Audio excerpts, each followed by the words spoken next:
Hello friends, welcome to my channel.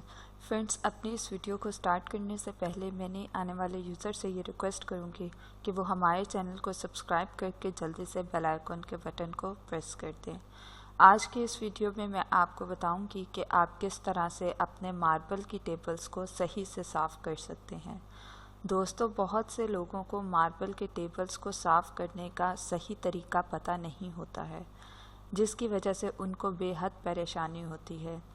आज के इस वीडियो में मैं आपको बताऊंगी कि आप किस तरह से इसको सही से साफ़ कर सकते हैं और लोग इसको कैसे साफ़ करते हैं जिससे उनके मार्बल के टेबल चमक उठते हैं। तो दोस्तों, आइए देखते हैं कि इसको आप किस तरह से साफ़ कर सकते हैं। अक्सर लोग मार्बल के टेबल्स को जस्ट ड्राई कपड़े से साफ़ कर देते हैं या ज़्यादा से ज़्यादा इसको गीले कपड़े से साफ़ कर देते हैं, जिससे मार्बल के टेबल पे मक्खियाँ बैठना स्टार्ट हो जाती हैं।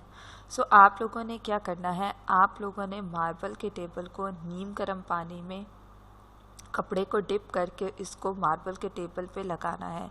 लेकिन उससे पहले आपने मार्बल के टेबल पे नमक उसको अच्छी तरह से स्प्रेड कर देना है। फिर उसके बाद आपने नीम गर्म वाला जो कपड़ा होगा जिसको आपने नीम गर्म पानी में डिप किया होगा उसको अच्छी तरह से निचोड़ के आपने मार्बल के टेबल पे लगाना है। इससे आप देखेंगे कि आपका मार्बल का टेबल भी चमचमा उठेगा और आपके मार्बल के टेबल पे मक्खियाँ भी नहीं बैठेंगी। दोस्तों, आप ये छोटे छोटे टिप्स ज़रूर अप्लाई किया करें और जिन लोगों को ये इनकी अशद ज़रूरत है उन लोगों को भी इसका बताया करें। दोस्तों, ये थे बेनिफिट्स एंड टिप्स। मज़ीद वीडियोस के लिए हमारे चैनल को सब्सक्राइब करके जल्दी से आप लोग बेल आइकन के बटन को प्रेस कर दें।